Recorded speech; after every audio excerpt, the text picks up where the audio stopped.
தமிழ் சினிமாவின் முன்னணி காமெடியன் மொட்டை ராஜேந்திரன் தனது முடியை எப்படி இழந்தார் என்று ஒரு முறை ஒரு பேட்டியில் கூறியிருக்கிறார். அது என்ன தகவல் என்பதை இந்த வீடியோவின் மூலம் நாம் பார்க்கலாம். தமிழ் சினிமாவில் காமெடியனாகவும் வில்லனாகவும் குணச்சித்திர நடிகராகவும் வலம் வருபவர் மொட்டை ராஜேந்திரன்.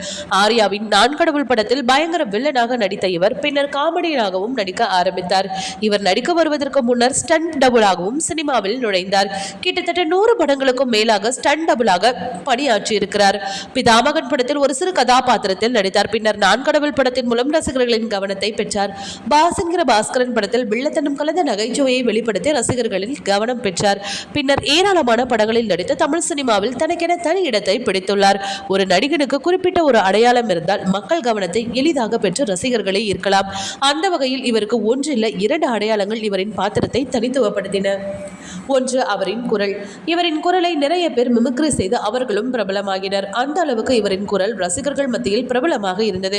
மற்றொன்று அவரது மொட்டை. இது எந்த அளவுக்கு அவரை அடையாளப்படுத்தியது என்றால் மொட்டை ராஜேந்திரன் என்ற பெயர் மக்கள் மனதில் பதியும் அளவிற்கு அடையாளமானது. ஆனால் இவரின் இந்த மொட்டை பிறப்பிலிருந்தோ அல்லது இயற்கையாகவோ வரவில்லை. படப்பிடிப்பில் ஏற்பட்ட ஒரு சம்பவத்தாலவே இப்படி ஏற்பட்டிருக்கு. இது குறித்து ஒரு முறை மொட்டை ராஜேந்திரன் பேசியது, எனக்கு ஆரம்பத்தில் எல்லாம் நிறைய முடி இருந்துச்சு. ஒரு தடவை ஒரு படத்துக்காக குளத்துல குதிக்க சொன்னாங்க.